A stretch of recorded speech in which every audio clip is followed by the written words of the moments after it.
Salut tout le monde et bienvenue dans cette nouvelle vidéo où nous allons apprendre comment configurer un réseau local. Pour ce faire, nous allons utiliser un logiciel de simulation Cisco Packet Tracer. Et pour cela, nous allons placer des ordinateurs et nous allons les relier à partir d'un switch.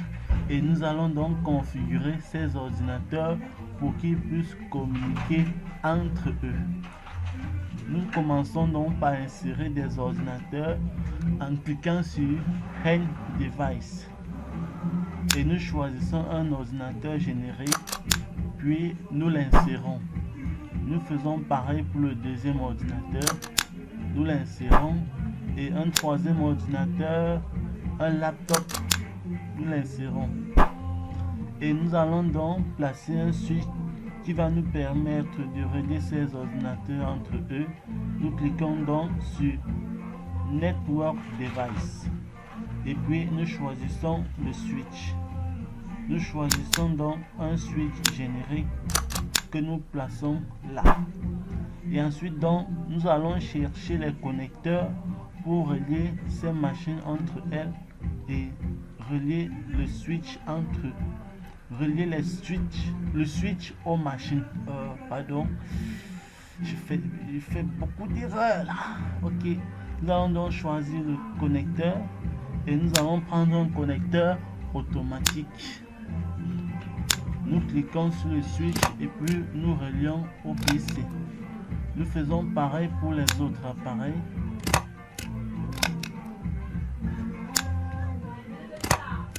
Là, nous avons relié les ordinateurs entre eux et il reste à les faire communiquer. Nous testons dans le réseau en envoyant un message d'un ordinateur à un autre pour voir s'il y a effectivement communication. Oups! Nous voyons là No Functional Port. Donc, c'est-à-dire le PC6 n'a pas de port fonctionnel, ce qui veut dire que aucune configuration n'est faite pour le PC6 pour qu'elle puisse communiquer avec les autres ordinateurs du réseau. Pour remédier à ce problème, ce que nous allons faire, nous allons donc configurer les machines, c'est-à-dire attribuer des adresses IP à ces ordinateurs pour qu'ils puissent communiquer entre eux. Nous cliquons sur le premier et ensuite nous cliquons sur Desktop et nous cliquons sur IP Configuration. Nous insérons une adresse IP. Pardon. Nous insérons une adresse IP.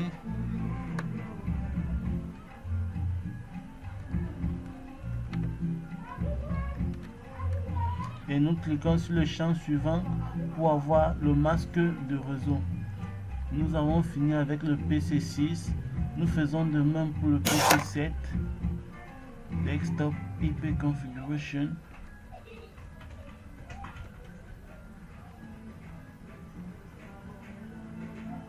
Et ensuite, le laptop.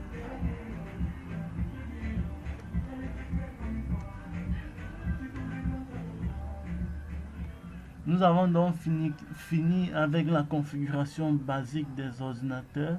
Nous avons attribué des adresses IP à chaque ordinateur et désormais donc chaque ordinateur de notre réseau peut être identifié. Nous allons donc faire l'essai, envoyer un message et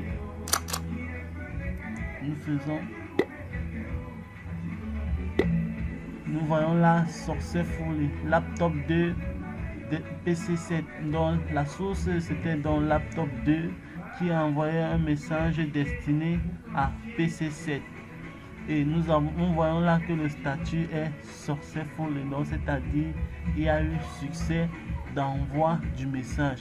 Nous allons faire le test avec les autres PC. Là, hop, successful, hop, successful. Ok, nous avons donc configuré notre réseau et nous voyons donc qu'il y a bien communication entre les ordinateurs du réseau, et ce qui est donc appelé un réseau local. Merci donc d'avoir regardé cette vidéo et à la prochaine.